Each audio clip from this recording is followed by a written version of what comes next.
मंत्री गणों तथा सेवकों ने महाराज की आज्ञानुसार श्याम कर्ण घोड़ा चतुरंगिनी सेना के साथ छुड़वा दिया। महाराज दशरथ ने देश देशांतर के मनस्वी, तपस्वी, विद्वान ऋषि मुनियों तथा वेदविज्ञ प्रकांड पंडितों को यज्ञ संपन्न कराने के लिए बुलावा भेज दिया।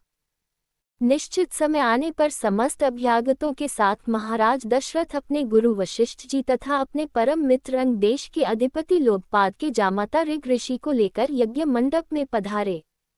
इस प्रकार महान यज्ञ का विधिवत शुभारंभ किया गया। संपूर्ण वातावरण वेदों की ऋचाओं के उच्च स्वर में पाठ से गूंजने तथा समिधा की सुगंध से महकने लगा। समस्त पंडितों, ब्राह्मणों, ऋषियों आदि को यथोचित धन धान्य, गौ आदि भेंट करके सादर विदा करने के साथ यज्ञ की समाप्ति हुई। राजा दशरथ ने यज्ञ के प्रसाद चरा को अपने महल में ले जाकर अपनी तीनों रानियों में वितरित कर दिया। प्रसाद ग्रहण करने के परिणाम स्वरूप परमपिता परमात्मा की कृपा से तीनों रानियों ने गर्भधारण किया।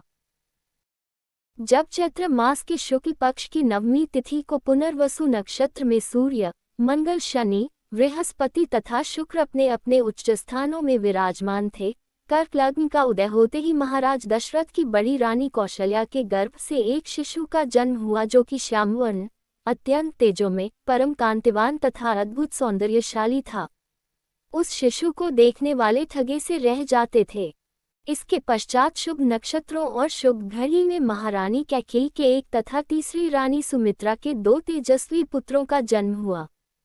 संपूर्ण राज्य में आनंद मनाया जाने लगा।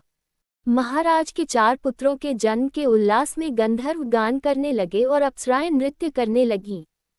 देवता अपने विमानों में बैठकर पुष्प वर्षा करने लगे।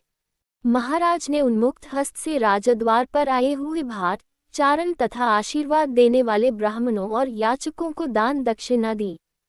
पुरस्कार में प्रजाजनों को धन धान्य तथा दरबारियों को रत्न, आभूषण तथा उपाधियां प्रदान किया गया।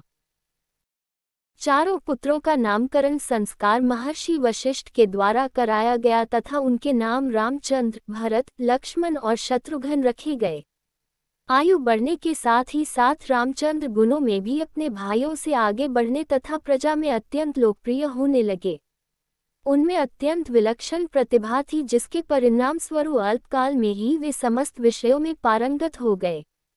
उन्हें सभी प्रकार के अस्त्र शस्त्रों को चलाने तथा हाथी, घोड़े एवं सभी प्रकार के वाहनों की सवारी में उन्हें असाधारण निपुणता प्राप्त हो गई।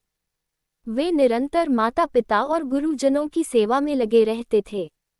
उनका अनुसरण शेष 3 भाई भी करते थे। गुरुजनों के प्रति जितनी श्रद्धा भक्ति इन चारों भाइयों में थी उतना ही उनमें परस्पर प्रेम और सौहार्द भी था। महाराज दशरथ का हृदय अपने चारों पुत्रों को देखकर गर्व और आनंद से भर उठता था।